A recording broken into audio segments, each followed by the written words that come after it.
काला चीता और बब्बर शेर।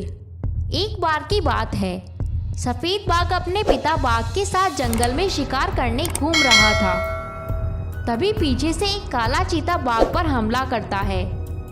बाघ को पलटवार करने का मौका भी नहीं मिलता और वो उस हमले में मारा जाता है। सफ़ेद बाघ अपने पिता को खून से लथपथ देखकर रोने लगता है। तभी काला चीता कहता है, अरे चुप करो ये रोना धोना, और जाके कह दे अपनी माँ से कि ये जंगल छोड़ के चली जाए, ताकि मैं इस जंगल का राजा बन सकूं। और अगर ऐसा नहीं हुआ तो मैं इस जंगल के जानवरों को एक एक करके मार डालूंगा। सफ़ेद बाघ अपनी माँ बाघिन के पास जाता है और सारी बात बताता है। बाघिन भी अपने पति को खोकर फूट फूट कर रोने लगती है, पर वो काले चीते की बात मानने से इनकार कर देती है। बेटा, कुछ भी हो जाए पर मैं ये जंगल छोड़कर नहीं जाऊंगी। और हाँ बेटा, अब तुम भी बिना डरे मुसीबत का सामना करना सीख लो। उधर बाघिन का फैसला चीते को पता चल जाता है। वो गुस्से में आकर जंगल के जानवरों का शिकार करने लगता है। वो जानवरों के झुंड पर हमला बोल देता है। बाघिन काले चीते की इस हरकत से चिंता में आ जाती है कि तभी वहाँ हिरन आती है और कहती है, बाघिन जी, इस काले चीते से हम सबको बचाओ। काश आज महाराज बाघ जिंदा होते तो ये मुसीबत कभी आती ही नहीं। कुछ कीजिए, नहीं तो हमें ये जंगल छोड़कर जाना पड़ेगा।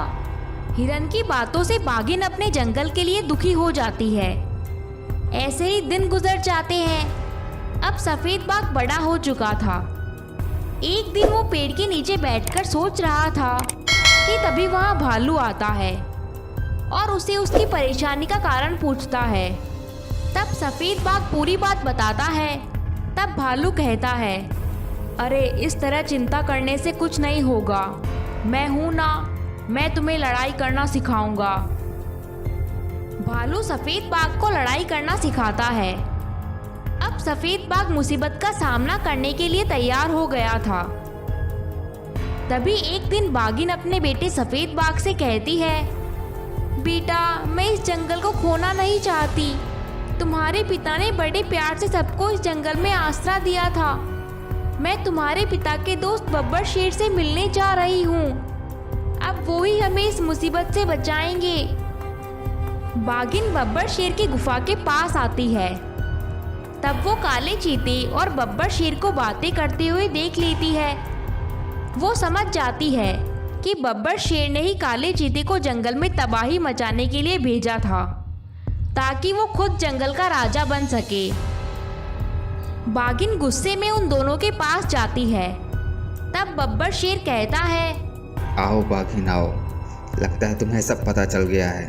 चलो अब तुम भी मेरे दोस्त के पास जाने के लिए तैयार हो जाओ। चीता, देख क्या रहे हो, मारो इस बाघिन को।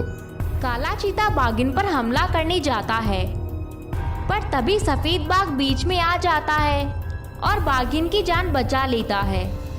चील ने तुम दोनों को देख लिया था, उसी ने मुझे बताया और मैं यहाँ चला आया। तो यह सब तुम्हारी चाल थी। तुमने मेरे पिता को मारा है, अब मैं तुम्हें नहीं छोड़ूंगा। सफ़ेद बाघ बिना डरे पूरी ताकत से बब्बर शेर पर हमला करता है। बाघिन भी उसकी मदद करती है और दोनों मिलकर बब्बर शेर को मार देते हैं। इस तरह सफ़ेद बाघ ने अपने पिता का बदला पूरा किया। ऐसे ही और वीडियोस देखने के लिए हमारे चैनल को सब्सक्राइब करें।